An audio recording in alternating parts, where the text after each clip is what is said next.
नमस्कार दोस्तों, मैं राणा चंदन स्टडी अफेयर्स के यूट्यूब चैनल पे आप सभी का एक बार फिर से स्वागत करता हूं। दोस्तों, पिछले क्लास में हम लोगों ने आधुनिक भारत के इतिहास से संबंधित प्रश्नों के क्रम की शुरुआत की थी। प्रश्नों और उत्तर के माध्यम से व्याख्या के द्वारा हम जिस भी टॉपिक को पढ़ेंगे उससे संबंधित सारे प्रश्नों का जवाब देते हुए उसके कंसेप्ट को भी क्लियर करेंगे। मतलब जो भी प्रश्न पढ़ेंगे उसके आगे पीछे उससे संबंधित में जितनी भी संभावनाएं बनती हैं उसके सारे डाउट्स को क्लियर करेंगे। इसी क्रम में हम लोगों ने पहला जो अध्याय है आधुनिक भारत के इतिहास का, जो पहला चैप्टर है यूरोपीय कंपनियों का आगमन की शुरुआत की थी और इस क्रम में पुर्तगालियों के आगमन से संबंधित 10 प्रश्नों के उत्तर हम लोगों ने किए थे। अब इस क्रम को आगे बढ़ाते हुए आज हम लोग पुर्तगालियों के आगमन से संबंधित सारे प्रश्नों को ख़त्म करेंगे और अगले अध्याय में फिर डचों के, अंग्रेज़ों के, फ्रांसीसियों के भी प्रश्नों से संबंधित क्रम को जारी रखेंगे। तो चलिए दोस्तों, इस क्रम को हम लोग जारी रखते हैं और अगले प्रश्न यानी 11वें प्रश्न को हम लोग देखते हैं। 11वां प्रश्न है, किस पुर्तगाली वायसराय की मृत्यु भारत में हो गई थी? ऑप्शन है Pedro Alvares, Vasco da Gama, Francisco de Almeida, Albuquerque. उत्तर बताइए दोस्तों। तो इसका सही उत्तर है वास्को डी गामा यानी बी। वास्को डी गामा भारत में कुल 3 बार आया था। पहली बार आप सभी को पता है 1498, लेकिन इसके बाद के क्रम बहुत कम ही विद्यार्थी जानते होंगे। तो हमारा प्रयास है कि इससे ऐसे हम लोग पढ़ें कि हम लोग उस तथ्यों को पूरी तरह समझ पाएँ। ठीक है। दूसरी बार वो 1502 ईस्वी में तथा तीसरी बार 1524 ईस्वी में पुर्तगाली वायसराय बनकर भारत आया था। कब आया था? तो सितंबर 1524 ईस्वी में, और उसके 4 महीने बाद यानी दिसंबर 1524 ईस्वी में ही उसकी मृत्यु हो गई। कहाँ? कोचीन में, और उसे वहीं दफना दिया गया। ठीक है दोस्तों। नेक्स्ट क्वेश्चन है, पुर्तगालियों के संबंध में निम्नलिखित कथनों में से कौन से कथन सत्य है? ऑप्शन है आपके सामने। 1503 ईस्वी में पुर्तगालियों की कोच्चि में पहली फैक्ट्री स्थापित की गई। ऑप्शन बी, 1505 ईस्वी में कन्नूर में दूसरी, यहाँ पे गी नहीं होगा, दूसरी होगा, दूसरी फैक्ट्री स्थापित की गई।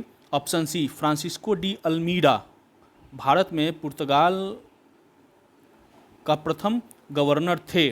और ऑप्शन डी है सभी सही है। इसका सही उत्तर होगा ऑप्शन डी यानी सभी सही है। 1503 ईस्वी में पुर्तगालियों की प्रथम फैक्ट्री जो थी कोच्चि में स्थापित हुई थी, दूसरी कन्नूर में 1505 में, और भारत में प्रथम पुर्तगाली गवर्नर फ्रांसिस्को डी अल्मीडा था, इसलिए सभी कथन सही है। नेक्स्ट क्वेश्चन 13, इसमें सूची को मिलाना है। सूची E1 में कुछ तथ्य दिए गए हैं, उससे संबंधित घटनाओं का वर्ष दिया गया है, तो वो आप इसको मिलाना है और सही उत्तर को कूट के माध्यम से चुनना है। तो प्रथम पुर्तगाली, उसके सामने कौन सा, कब आया था? द्वितीय पुर्तगाली अभियान कब आया था? पुर्तगालियों की प्रथम फैक्ट्री कब स्थापित हुई थी? पुर्तगालियों की दूसरी फैक्ट्री कब स्थापित हुई थी? तो आपने अगर पिछले 12 क्वेश्चन देखे होंगे तो इस सारे प्रश्नों की उत्तर आपको मिल जाएगा और आप सही सूची को, कूट को समझ सही आंसर दे सकते हैं। तो प्रथम पुर्तगाली कब आया था? 1498 में, वास्को डी गामा। द्वितीय पुर्तगाली अभियान तो 1500 ईस्वी में पेड्रो अल्वारेज कैब्राल के नेतृत्व में, जो 13 जहाजी बेड़ा के साथ आया था। तीसरा ऑप्शन है पुर्तगालियों की प्रथम फैक्ट्री कब स्थापित हुई? तो पिछले क्वेश्चन में हम लोगों ने देखा 1503 ईस्वी में कोच्चिन में, और पुर्तगालियों की दूसरी फैक्ट्री 1505 ईस्वी में कन्नूर में। तो इसके अनुसार ए का ए, बी का 2, 3, 4 ऐसे पहला ऑप्शन सही है। प्रथम पुर्तगाली 1498 में, उत्तर ए सही है। ठीक है। अगले प्रश्न को हम लोग देखते हैं, भारत में पुर्तगाल का प्रथम गवर्नर कौन था? तो पिछले प्रश्न के आधार पर ही आप इस प्रश्न का उत्तर दे सकते हैं। ऑप्शन है Vasco da Gama, Alphonso de Albuquerque, Nino da Cunha, Francisco de Almeida. इसका सही उत्तर होगा D, Francisco de Almeida. Next question 15 number question, शांत जल की नीति किसने अपनाई थी? तो ऑप्शन है Vasco da Gama, Alphonso de Albuquerque, Nino da Cunha, Francisco de Almeida. इसका भी उत्तर होगा ऑप्शन डी यानी फ्रांसिस्को डी अल्मीडा। अब शांत की जल की नीति क्या है? फ्रांसिस्को डी अल्मीड़ा पुर्तगाल का प्रथम गवर्नर था। इसका मुख्य उद्देश्य पुर्तगालियों के दक्षिणी पूर्वी एशिया के व्यापार को सुरक्षित करना था। इसके निमित्त उसने शांत जल की नीति अपनाई थी। हिंद महासागर में अधिकार से संबंधित ये कॉन्सेप्ट है। आगे हम लोग इसको डिटेल में समझेंगे प्रश्नों के माध्यम से। ठीक है दोस्तों, अगला प्रश्न है फ्रांसिस्को डी अल्मीड़ा के संदर्भ में निम्नलिखित कथनों पर विचार कीजिए। इससे संबंधित 4 कथन दिए गए हैं। उसके बाद आपको ऑप्शन में दिया जाएगा, उसको चुनना होगा सही कथन कौन से हैं। एक है, इसने यानी फ्रांसिस्को डी अल्मीड़ा ने पुर्तगाली राज्य स्थापित करने का प्रयत्न आरंभ किया। अल्मीड़ा ने 1505 ईस्वी में अंजाडीवा, एक जगह है जो दक्षिण में पड़ता है, कन्नूर तथा किलवा में दुर्ग स्थापित किए। तीसरा है 1509 ईस्वी में अल्मीड़ा ने गुजरात, तुर्की तथा मिस्र होना चाहिए यहाँ पे, मिस्र के संयुक्त बेड़ों को पराजित किया। और चौथा है कुछ समय के लिए पुर्तगाली नौसेना हिंद महासागर में सबसे ज़्यादा शक्तिशाली हो गई और हिंद महासागर पुर्तगाली सागर बनकर रह गया। अब आपको उपरोक्त में से सही कथन को चुनना है। तो केवल एक कथन सही है, 1 और 2 दोनों सही है, 1, 3 और 4 सही है, और ऑप्शन डी है सभी कथन सही है। तो इसका सही उत्तर होगा ऑप्शन डी, यानी सभी कथन सही है, यानी उसमें जितने भी कथन दिए गए हैं सभी सही है। अल्मीड़ा ने भारत में पुर्तगाली राज स्थापित करने का प्रयत्न आरंभ किया। ठीक है। Next question 17 number, Afonso de Albuquerque के संदर्भ में निम्नलिखित कथनों में से कौन सा कथन सत्य है। अब नेक्स्ट है अल्फांसो डी अल्बुकर्क। आगे आप पढ़िएगा कि प्रथम गवर्नर पुर्तगाल का फ्रांसिस्को डी अल्मीड़ा था, जो 1505 से 1509 ईस्वी तक था। दूसरा था अल्फांसो डी अल्बुकर्क, जो कि 1509 ईस्वी से 1515 ईस्वी तक पुर्तगाली गवर्नर था भारत में। इससे संबंधित कथन है, भारत में पुर्तगाली शक्ति की वास्तविक संस्थापक अल्फांसो डी अल्बुकर्क था।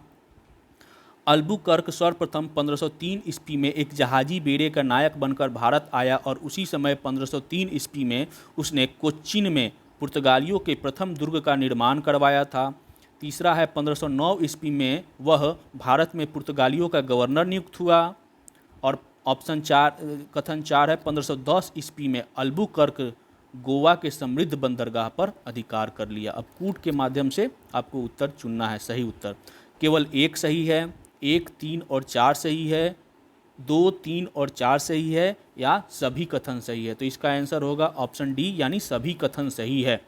हमने आपको बताया ही था अल्फांसो डी अल्बुकर्क दूसरा गवर्नर था अल्मीड़ा के बाद, जो कि 1505 ईस्वी में गवर्नर बना, लेकिन वो 1503 ही ईस्वी में एक जहाजी बेड़े का नायक बनकर आया था और उसी समय 1503 ईस्वी में उसने कोच्चि पर अधिकार कर लिया और कोच्चि पुर्तगालियों के प्रथम दुर्ग का निर्माण कराया। 1509 ईस्वी में वह गवर्नर नियुक्त हुआ और 1510 ईस्वी में गोवा पर अधिकार कर लिया। उस समय गोवा का शासक था बीजापुर के सुल्तान यूसुफ आदिल शाह, तो उसे छीनकर गोवा पर अधिकार कर लिया, यानी सभी कथन सही है। अगला प्रश्न है 18 नंबर, किस पुर्तगाली गवर्नर के समय में पुर्तगाली भारत की सबसे शक्तिशाली जल शक्ति बन चुके थे। तो ऑप्शन है आपके सामने, Vasco da Gama, Alphonso de Albuquerque, Nino da Cunha, Francisco de Almeida. तो इसका सही उत्तर होगा, शुरुआत की थी अल्मीड़ा ने, लेकिन जो सबसे शक्तिशाली जो जल शक्ति बन चुका था वो किसके काल में, तो अल्फांसो डी अल्बुकर्क, यानी बी आंसर होगा। ठीक है दोस्तों, नेक्स्ट क्वेश्चन है 19, अल्बुकर्क ने हिंद महासागर में स्थित मलक्का और फारस की खाड़ी में अवस्थित हॉर्मुज बंदरगाह पर क्रमशः अधिकार कर लिया, यानी कब कब अधिकार कर लिया, फारस की मलक्का की खाड़ी पर कब और हॉर्मुज बंदरगाह पर कब। ठीक है, ऑप्शन है आपके सामने 1509 एवं 1510, 1503 एवं 1505, 1511 एवं 1515, 1511 एवं 1512। कौन सा उत्तर सही है, तो इसका सही उत्तर है ऑप्शन सी, यानी 1511 एवं 1515। 1511 ईस्वी में अल्बुकर्क ने मलक्का पर और 1515 ईस्वी में फारस की खाड़ी में स्थित हार्मुज बंदरगाह पर अधिकार कर लिया था। नेक्स्ट क्वेश्चन 20 नंबर, किस यूरोपीय गवर्नर ने अस्थायी पुर्तगाली आबादी बसाने की दृष्टि से स्वदेशवासियों को भारतीय महिलाओं से विवाह करने के लिए प्रोत्साहित किया। काफ़ी पॉपुलर क्वेश्चन है, अक्सर पूछे जाते हैं। तो ऑप्शन है आपके सामने क्लाइव, डुप्ले, अल्बुकर्क और अल्मीरा। तो इसका सही उत्तर होगा दोस्तों ऑप्शन सी, अल्बुकर्क। तो आप ऑप्शन से ही समझ सकते हैं, क्लाइव जो था वो ब्रिटिश था, डुप्ले जो था फ्रांसीसी था, अल्बुकर्क और अल्मीरा, और इनमें से कोई एक चुनना था। तो अल्बुकर्क के समय में ये हुआ था। अल्बुकर्क का शासन था 1509 से 1515। इसने अस्थायी पुर्तगाली आबादी बसाने की दृष्टि से स्वदेशवासियों को भारतीय महिलाओं से विवाह करने के लिए प्रोत्साहित किया था। अल्बुकर्क की एक खूबी थी कि वह मुसलमानों को काफ़ी परेशान करता था। अक्सर जितने भी पुर्तगाली थे वो मुसलमानों से काफ़ी चिढ़ते थे, क्योंकि जब यूरोपीय भारत आए उस समय मुसलमान, खासकर अरबवासी ही व्यापार पर एकाधिकार था। भारत में व्यापार पर एकाधिकार अरबवासियों का था। तो निश्चित है कि अगर पुर्तगाली यहाँ पे कोई दूसरी विदेशी शक्ति आती है तो उनको अरबवासियों से ही संघर्ष करना पड़ेगा, इसलिए उनकी मुसलमानों के साथ संबंध अच्छे नहीं थे। नेक्स्ट क्वेश्चन, अपने क्षेत्र में सती प्रथा बंद करवा देने के कारण किस पुर्तगाली गवर्नर को राजा राम मोहन राय का पूर्वगामी कहा जाता है? ऑप्शन है आपके सामने क्लाइव, डुप्ले, अल्बुकर्क और अल्मीरा। आपको पता होगा सती प्रथा का उन्मूलन किनके प्रयासों से हुआ था? तो राजा राम मोहन राय के प्रयासों से। लेकिन उनसे पहले जो था वो अल्बुकर्क, यानी अल्बुकर्क ने इसकी शुरुआत की थी अपने क्षेत्र में। अल्बुकर्क ने अपने क्षेत्र में सती प्रथा बंद करवा दिया। इस प्रकार वह राजा राम मोहन राय का पुरोगामी था। सही मायने में वह भारत में पुर्तगाली शासन का वास्तविक संस्थापक था। प्रथम वायसराय, प्रथम गवर्नर तो अल्मीरा था, लेकिन वास्तविक संस्थापक इसने अपने नीतियों से वास्तविक संस्थापक का दर्जा हासिल कर लिया था। ठीक है, नेक्स्ट क्वेश्चन, इसमें सूची को मिलाना, एक तरफ देश है और दूसरा है कि समुद्र मार्ग से उसकी खोज कब की गई थी। तो भारत की कब की गई थी, अमेरिका की कब की गई थी, केप ऑफ गुड होप की कब की गई थी और न्यूजीलैंड की कब की गई थी, इससे संबंधित कूट दिया गया है। तो आपको याद होगा भारत की खोज 1498 में वास्को डी गामा एक का एक होगा। अमेरिका की खोज 1494 में कोलंबस चला था, भारत को खोजने पहुंच गया अमेरिका। तीसरा है Cape of Good Hope, Bartolomeu Dias 1487 और न्यूजीलैंड की खोज 1482 में। ठीक है, तो इसका आंसर ए होगा। ए का ए, दू का बी का दू, सी का 3 और डी का 4। अब इसको हम समझते हैं। भारत 1498 वास्को डी गामा, ठीक है। न्यूजीलैंड की खोज 1642 में तस्मान ने, जो कि हॉलैंड का निवासी था। ऑस्ट्रेलिया की खोज 1770 में कैप्टन जेम्स कुक ने। केप ऑफ गुड होप की खोज 1487 में बार्थोलोमियो डियाज, जो कि पुर्तगाली था। अमेरिका की खोज कोलंबस ने किया था 1494 में, जो कि स्पेन का निवासी था। भारत की खोज 1498 में वास्को डी गामा ने किया था, जो कि पुर्तगाल का था। भारत की खोज नहीं, ये समुद्री मार्ग की खोज की बात है। ठीक है, भारत तो बहुत पहले से एक बहुत पुरातन संस्कृति है। नेक्स्ट क्वेश्चन है, पुर्तगालियों ने कब कोचीन के स्थान पर गोवा को अपनी शासन का मुख्य केंद्र बनाया? पिछले प्रश्न में हम लोग ने देखा था कि 1510 ईस्वी में अल्बुकर्क ने यूसुफ आदिल शाह से गोवा को छीन लिया था। तो अब अपनी राजधानी, मुख्य केंद्र यानी राजधानी कब बनाया? तो ऑप्शन है आपके सामने 1510, क्या उसी समय बना दिया था? 1511 में, 1515 में या 1530 में? तो इसका सही उत्तर होगा ऑप्शन डी, यानी 1530। उस समय कौन था गवर्नर? तो Nuno da Cunha. Nuno da Cunha ने 1530 ईस्वी में शासन का मुख्य केंद्र कोचीन के स्थान पर गोवा को बनाया। 1503 ईस्वी में कोचीन में फैक्ट्री स्थापित की और कोचीन को ही राजधानी बनाया गया। 1510 ईस्वी में गोवा को छीन लिया किसने? तो अल्बुकर्क ने। और नीनो डी कुन्हा के शासनकाल में 1530 ईस्वी में कोचीन के स्थान पर गोवा को अपनी राजधानी बनाई। किसने? पुर्तगालियों ने। अगला प्रश्न है, पुर्तगालियों द्वारा विजित क्षेत्रों के संबंध में निम्नलिखित में से कौन गलत है? गलत चुनना है। मलक्का को कब जीता, हारमुज बंदरगाह पर कब अधिकार कर लिया, बेसिन पर कब अधिकार कर लिया, दीव पर कब अधिकार कर लिया? तो अगर आप मेरे वीडियो को, पिछले वीडियो और वर्तमान वीडियो को देखे होंगे तो इसके आंसर आप पकड़ पाएंगे। मलक्का पर पुर्तगालियों ने 1511 ईस्वी पर अधिकार किया था। हारमुज बंदरगाह सही है 1515, बेसिन पर 1534 ईस्वी में और दीव को 1535 ईस्वी में। ठीक है, इसका उत्तर है ए, यानी मलक्का 1510 ईस्वी नहीं 1511। 1511 ईस्वी में अल्बुकर्क ने मलक्का पर और 1515 ईस्वी में फारस की खाड़ी में अवस्थित हारमुज बंदरगाह पर अधिकार कर लिया। अल्बुकर्क के बाद दूसरा महत्वपूर्ण पुर्तगाली गवर्नर नीनो डी कुन्हा था, जिसने 1529 ईस्वी में भारत में कार्यभार ग्रहण किया। अल्बुकर्क के बाद महत्वपूर्ण गवर्नर कौन था? Nuno da Cunha. इसी ने 1530 ईस्वी में गोवा को राजधानी बनाई थी। किसने? नीनो डी कुन्हा ने। और ये कब बना था गवर्नर? 1529 ईस्वी में। और उसने जो उस समय जो था मुग़ल सम्राट और गुजरात के बहादुर शाह के बीच संघर्ष चल रहा था, उसका फ़ायदा उठाकर इसने 1534 ईस्वी में बेसीन और 1535 ईस्वी में दीव पर अधिकार कर लिया। ठीक है दोस्तों, अगला प्रश्न, किस पुर्तगाली गवर्नर ने दमन, सालसेट, चौल, बम्बई, सेंट थॉमस, मद्रास और हुगली में अपने केंद्र स्थापित किए थे? तो कौन था वो? Almeida, Nino da Cunha, Albuquerque, Garcia de Noronha. तो इसका सही उत्तर होगा ऑप्शन डी, यानी गार्सिया द नारोन्हा। 1538 ईस्वी में गार्सिया द नारोन्हा एक महत्वपूर्ण पुर्तगाली गवर्नर बना। कब बना? 1538 ईस्वी में। इसने दमन, सालसेट, चौल, बम्बई, सेंट थॉमस, मद्रास और हुगली में अपने केंद्र स्थापित किए। उसने सीलोन, जिसको श्रीलंका को उस समय सीलोन कहा जाता था, उसके अधिकांश भागों पर भी अधिकार कर लिया था, क्योंकि जल शक्ति बन चुका था 1505 ईस्वी से ही। कौन? पुर्तगाल। हिंद महासागर में इसकी तूती बोलने लगी थी, तो समुद्र पार करके श्रीलंका पर भी इसने अधिकतर प्रदेशों पर अधिकार कर लिया था। नेक्स्ट क्वेश्चन है, पुर्तगालियों ने किस वर्ष दमन पर अधिकार कर लिया? अगर पिछले व्याख्या को आपने देखा होगा तो आप इस प्रश्न का उत्तर दे देंगे। 1510 ईस्वी में, 1515 ईस्वी में, 1534 ईस्वी में और 1559 ईस्वी में।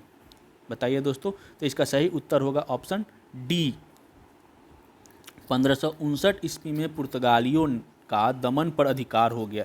इसके पास 50 दुर्ग और 100 से अधिक जहाज़ों का बेड़ा था, परंतु लंबे समय तक वे अपने साम्राज्य की रक्षा न कर सके। ज्यों-ज्यों यूरोपवासियों की अन्य कंपनियां व्यापार करने के लिए हिंद महासागर में आने लगी और पारस्परिक व्यापारिक प्रतिस्पर्धा बढ़ गई, पुर्तगाली मैदान छोड़ते गए। 1580 ईस्वी में पुर्तगाल स्पेन के साथ सम्मिलित हो गया, यानी पुर्तगाल का विलय स्पेन में हो गया और अपनी स्वतंत्रता खो बैठा। बाद में अनेक स्थानों पर पुर्तगालियों को सैनिक पराजय का भी सामना करना पड़ा। 1559 ईस्वी में दमन पर अधिकार कर लिया था। धीरे धीरे जैसे ही दूसरे यूरोपीय आने लगे, जैसे डच हो गए, अंग्रेज हो गए, डेनिश हो गए, फ्रेंच, तो उनका संघर्ष बढ़ने लगा और वो भी जल शक्ति थे, उनकी जल शक्ति इनसे मजबूत होने लगी। तो धीरे धीरे पुर्तगालियों का जो भारत पे एकाधिकार था वो समाप्त होने लगा। नेक्स्ट क्वेश्चन है, भारत आने वाले यूरोपियों के संबंध में निम्नलिखित कथनों पर विचार कीजिए। कथन एक है, डच्चों ने 1641 ईस्वी में पुर्तगालियों से मलक्का दुर्ग जीत लिया। मलक्का को कब जीता था पुर्तगालियों ने? तो 1511 ईस्वी में। 1641 में कथन के अनुसार पुर्तगालियों से डच्चों ने छीन लिया। डच्चों ने 1680 ईस्वी में श्रीलंका और 1663 ईस्वी में मलाबार के सभी दुर्गों पर भी आधिपत्य जमा लिया।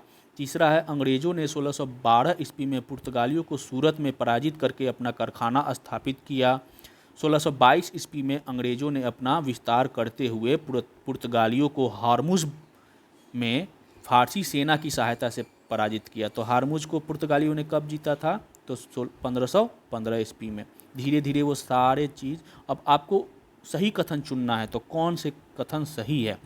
केवल दो, 3 और 4, 1 और 4 सभी चारों सही है। तो इसका उत्तर होगा सभी चारों सही है। मैंने इस तरह क्वेश्चन सेट किया है कि ये पॉइंट में ही आपको सारे क्वेश्चन याद हो जाए, इसलिए सभी कथन सही है। ठीक है, नेक्स्ट क्वेश्चन की तरफ हम लोग बढ़ते हैं।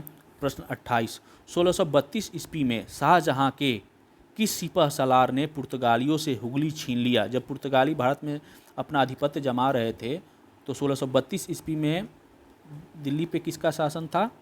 तो शाहजहां का। तो उसके एक सिपह सलार थे जिसने पुर्तगालियों से हुगली छीन ली थी। हुगली को किसने पुर्तगालियों में मिलाया था? तो गार्सिया द नारोन्हा ने हुगली को जीता था। लेकिन 1632 ईस्वी में शाहजहां के एक सिपह सलार थे जिसका नाम था कासिम खान, उन्होंने पुर्तगालियों से हुगली को छीन लिया। ठीक है, नेक्स्ट क्वेश्चन, पुर्तगालियों ने 1639 ईस्वी में साल्सेट और बेसिन, पुर्तगालियों से 1639 ईस्वी में साल्सेट और बेसिन किसने छीना? ऑप्शन है डचों ने, मराठों ने, अंग्रेजों ने और फ्रांसीसियों ने। तो इसका सही उत्तर होगा ऑप्शन बी यानी मराठों ने। 1639 ईस्वी में मराठों ने पुर्तगालियों से साल्सेट और बेसिन छीन लिया। 1661 ईस्वी में तत्कालीन ब्रिटिश सम्राट चार्ल्स द्वितीय द्वारा पुर्तगाली राजकुमारी कैथरीन से विवाह करने पर पुर्तगालियों ने उसे मुंबई द्वीप दहेज में दे दिया। गार्सिया दा नारहोना ने कई सारे शहर को जीता था, जिसमें मुंबई भी शामिल था, बेसिन साल्सेट भी शामिल था। धीरे धीरे बेसिन और साल्सेट ने तो मराठों ने छीन लिया और मुंबई जो था पुर्तगाली दहेज के रूप में किसको दे दिए? अंग्रेजों को दे दिए। ठीक है, नेक्स्ट क्वेश्चन है, कार्च अल्मेडा काफिला व्यवस्था क्या थी? ये एक व्यवस्था थी। पुर्तगालियों, ऑप्शन है पुर्तगालियों द्वारा हिंद महासागर में होने वाले व्यापार को नियंत्रित करने से संबंधित व्यवस्था, अंग्रेजों द्वारा बंगाल में लागू की गई निशान व्यवस्था, फ्रांसीसियों के जल नीति, उपरोक्त में से कोई नहीं। तो इसका सही उत्तर होगा ए यानी पुर्तगालियों द्वारा हिंद महासागर में होने वाले व्यापार को नियंत्रित करने से संबंधित एक व्यवस्था थी, जिसे हम कार्च अल्मेडा काफिला व्यवस्था कहते हैं। अब व्याख्या में देखते हैं क्या है ये। पुर्तगालियों ने हिंद महासागर में होने वाले व्यापार को नियंत्रित करने और उस पर कर लगाने के प्रयास के तहत कार्च पद्धति को आरंभ किया था। कार्च पद्धति क्या था? हिंद महासागर में जो भी कोई व्यापार करेगा पुर्तगालियों के अलावा उसको परमिट लेना पड़ेगा। किससे? पुर्तगालियों से, और परमिट के रूप में उनको कर भी देना पड़ता था। बाध्य होने के लिए अल्मेडा की शक्ति थी। अगर आप नहीं दीजिएगा तो अल्मेडा उन पुर्तगालियों की एक जहाजी बेड़ा था जिससे आपको बंदी बना लिया जाता था। इसी व्यवस्था को कार्च अल्मेडा व्यवस्था की संज्ञा दी गई है। इस परमिट के बिना कोई भारतीय या अरबी जहाज भी अरब सागर में नहीं जा सकता। ऐसी व्यवस्था थी कि अरब सागर से, हिंद महासागर में अरब सागर से आपको गुजरना है तो पुर्तगालियों से परमिट लेना होगा। परमिट के बदले आपको कर देना पड़ेगा, और नहीं देंगे तो आपको जहाजी बेड़े घेर लेंगे, बंदी बना लेंगे। ठीक है, यही थी कार्च अल्मेडा काफिला व्यवस्था। नेक्स्ट क्वेश्चन है, किस मुगल बादशाह को हिंद महासागर में व्यापार करने हेतु पुर्तगालियों ने काट देने के लिए बाध्य किया था? आपके सामने ऑप्शन है अकबर, जहांगीर, शाहजहां, औरंगजेब। इसका सही उत्तर होगा ऑप्शन ए यानी अकबर। पुर्तगाली अधिकार वाले क्षेत्रों से व्यापार करने के लिए मुगल बादशाह अकबर को काट देना पड़ता था। भारतीय या अरबी जहाज़ों को काली मिर्च या गोला बारूद ले जाने की अनुमति नहीं थी। मतलब हिंद महासागर में पूरा कंट्रोल किसका था? पुर्तगालियों का। व्यापार करने के लिए आपको परमिट लेना पड़ेगा, कार्च देना पड़ेगा यानी टैक्स देना पड़ेगा, और उसमें भी कंडीशन था, भारतीय और अरबी जहाज़ जो है व्यापार तो कर सकते हैं परमिट लेकर, लेकिन काली मिर्च और गोला बारूद का व्यापार नहीं कर सकते हैं हिंद महासागर से। उस पर आधिपत्य था किसका? पुर्तगालियों का। पुर्तगाली स्वयं को सागर का स्वामी कहते थे। इनका वर्चस्व हो गया था इतना इनका कि अपने आप को सागर का स्वामी कहने लगे थे। व्यापार पर नियंत्रण के लिए काफिला व्यवस्था की गई थी। इसके तहत स्थानीय व्यापारी जहाज़ों का छोटा सा काफिला होता था जिसकी रक्षा के लिए पुर्तगाली बेड़ा साथ चलता था। मतलब आपने परमिट दे दिया तो आपको सही उस काफिले के अंडर में चलना है, जिससे कि डाकू या जहाज़ लुटेरे आपको हार्म ना कर सके और उसको गंतव्य स्थान पर पहुंचाया करती थी इस काफिला व्यवस्था के तहत पुर्तगाली। ठीक है, आधुनिक भारत में सत्ता संघर्ष के इतिहास में पुर्तगाली असफलता का कारण था। पॉइंट दिए गए हैं, उसके बाद आपको ऑप्शन चुना है। पुर्तगालियों का भ्रष्ट शासन एवं दोषपूर्ण व्यापार प्रणाली, धार्मिक और वैवाहिक नीति, मुगल साम्राज्य विस्तार और डच और एवं अंग्रेजों जैसे शक्तिशाली प्रतिद्वंदियों का उद्भव, स्पेन द्वारा पुर्तगाल का विलय। उपरोक्त में से कौन सा या कौन से कथन सही है? आपको सही कथन चुनना है। तो मैंने बताया था कि मैं इस तरह पॉइंट सेट किया हूँ कि मतलब आपसे उससे संबंधित सारे पॉइंट याद हो जाए। तो इस तरह के क्वेश्चन में आप हमेशा देखिएगा ऑप्शन डी, मैंने जो प्रश्न सेट किया है उसमें ऑप्शन डी ही सही होगा। अधिकतर केवल 1 और 3 सही है, 2, 3 और 4 सही है, 1 और 4 सही है, 1, 2, 3 और 4 सही है। ऑप्शन है डी, यानी जो सारे कथन हैं वो सही है। पुर्तगाली असफलता के कारणों में सभी कथन ही विद्यमान थे।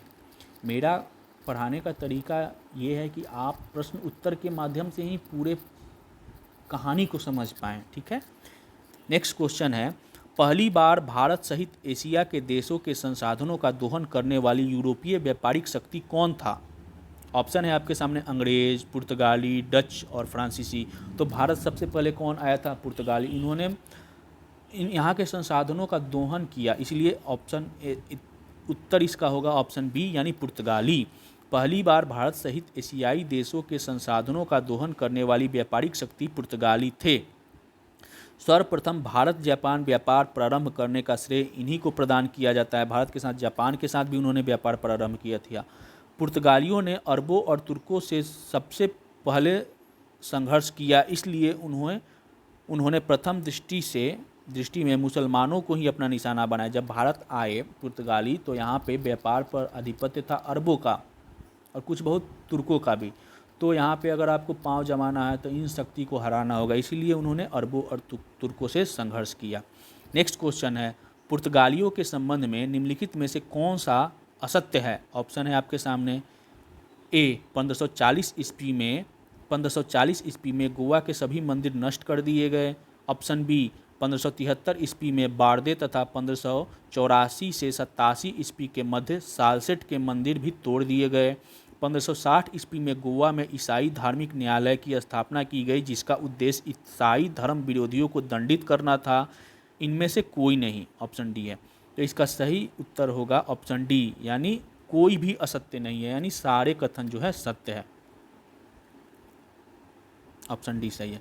नेक्स्ट और ये लास्ट क्वेश्चन होगा दोस्तों, इसी के साथ पुर्तगालियों का भारत आगमन से संबंधित सारे टॉपिक को हमको नहीं लगता कि इसके अलावा कोई प्रश्न अब परीक्षा में पुर्तगालियों के संबंध में आएगा। अंतिम प्रश्न है, पुर्तगालियों के प्रभाव के संबंध में निम्नलिखित कथनों पर विचार कीजिए।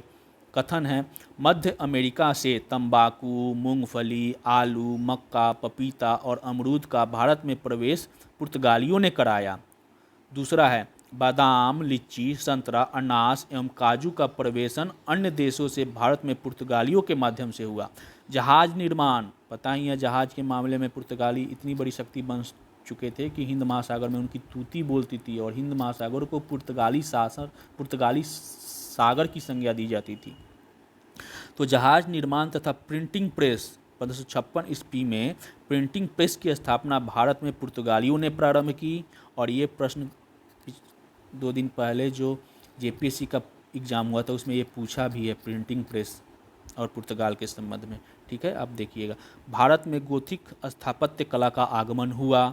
औषधीय वनस्पति से संबंधित पहले वैज्ञानिक ग्रंथ का प्रकाशन 1563 ईस्वी में गोवा हुआ। ये सारे जो है पुर्तगालियों के प्रभाव के संबंध में हुआ, इसलिए उपरोक्त सभी कथन सही है, यानी डी उत्तर होगा इसका सही। ठीक है दोस्तों, इसी के साथ यूरोपीय कंपनियों के आगमन की सीरीज के तहत, आधुनिक भारत की सीरीज के तहत हम लोगों ने पहले अध्याय के पहले टॉपिक को कवर किया, यानी पुर्तगालियों के आगमन से संबंधित जितने भी प्रश्न बन सकते थे हम लोगों ने उसको देखा और प्रश्नों के माध्यम से उसके कॉन्सेप्ट को भी समझा, उससे संबंधित जितने भी पॉइंट बनते थे उसने व्याख्या में हमें समझा भी। ठीक है दोस्तों, आज का क्लास यहीं पे समाप्त होता है।